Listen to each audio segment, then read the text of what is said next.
Hey everybody, welcome back to the Friends for Life podcast. It's Tony Stewart again, and guess what? I got some more tips for you.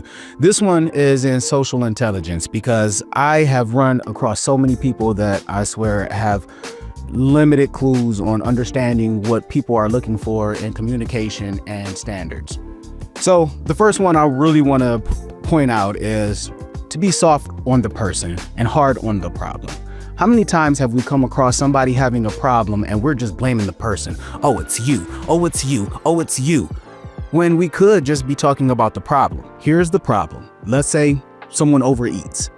Well, yes, that person will probably continue to overeat. But how about we change the problem? Because the problem isn't the person overeating.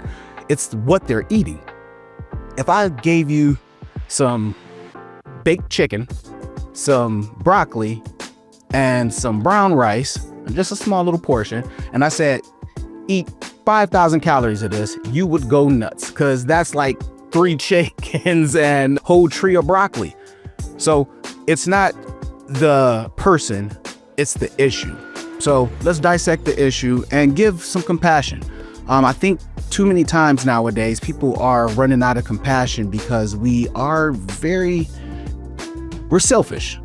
And this is kind of hard for me to say because I don't want to be a selfish person, but inside of my heart, I do want to look out for me first.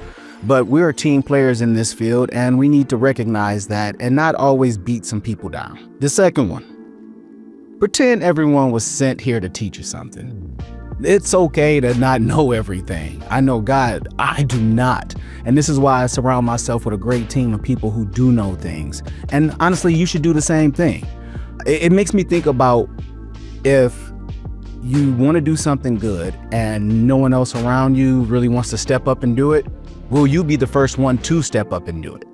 It's like, I get the thought of that slow clap in the movies where, one person stands up and then the second person, then the third, and all of a sudden you got a whole stadium cheering. Sometimes in order to create that change that we say that we want, we have to be the people who step up and make it happen. Make people feel important.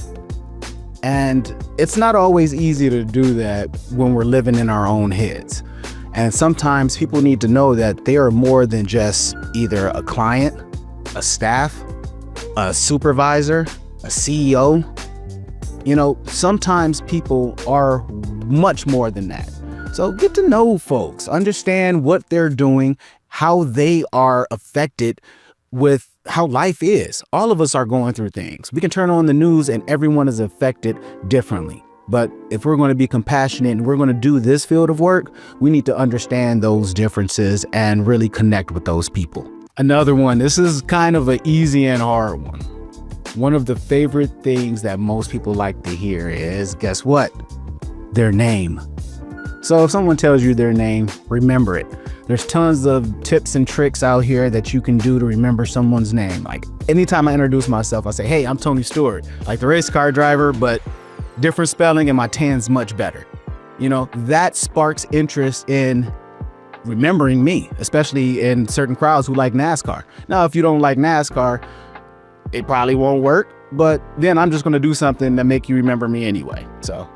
But there's so many things that you can do. If you meet someone named Jack, hey, Jack and Jill went up the hill. It's simple, but it should help you remember. This next one is more for, I think, a lot of supervisors and people in management roles, but praise publicly, criticize privately. I know you think you might be helping if you're just calling someone on blast in a meeting. If that person doesn't have the backbone for it, you could be hurting someone's feelings and actually leading your company or your team into doing more work later trying to fix emotional issues versus fixing the problem, like we discussed a little earlier. Find the problem, fix the problem, hit the problem, but don't even criticize. You can say that there was an issue, but then come up with a solution on how we're going to fix that issue moving forward. I think one of the best networking strategies is to just do for others way before you accept anything.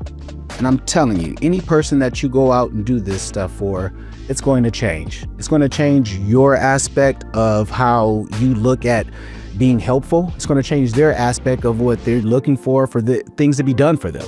Not everyone is expecting something from you, but everyone can use something from you. Take it. I think this is a very important one. To avoid gossiping. Oh man. Gossiping and complaining is a part of nature for those I see going nowhere in life. I think everyone has the right to complain a little bit, but after about 5 minutes or so, it's time to start working on the solution. If you're not working on the solution, you're just keeping that same energy in the atmosphere for no reason. And you're going to down the team that's around you who's probably willing to help you if you were a little more positive. In this field of work, you're always going to run across people who just aren't happy with their positions and what they do. But for us who love what we do and who chose our position and will continue to work and feed our families and fight for our individuals, be the one that stands out in the positive notion. So thank you for your time today. I hope something down here helped. If not, give me a comment or two. I'd love to respond with the questions that you have. But in the meantime, see you next time.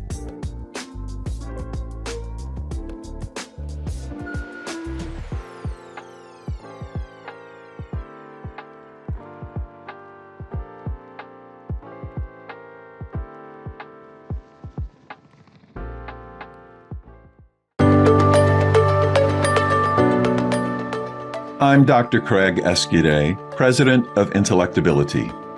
State developmental disability agencies, managed care organizations, and providers across the United States use Intellectability's health risk screening tool,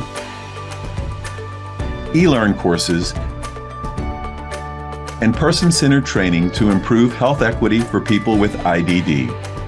Visit replacingrisks.com to learn more about how you can employ these tools with people you support.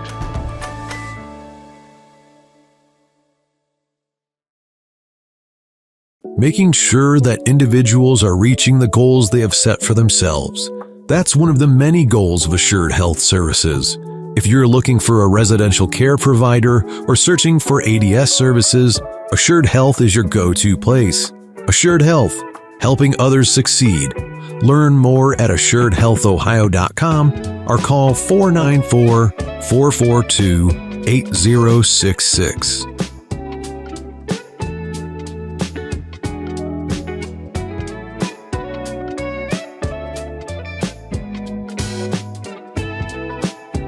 The Reliable Drug and Alcohol Testing Clinic is a leading provider and convenient source of pre-employment and occupational testing. Their clinic provides services to a wide range of private businesses, healthcare facilities, and municipal and county courts.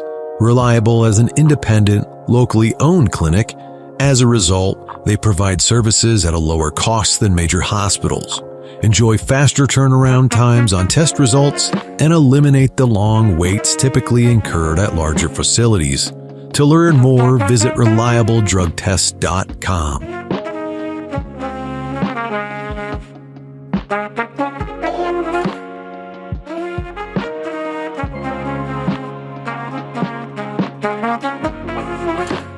THS Remote Supports is clearly focused on improving independent living through dynamic and personalized services.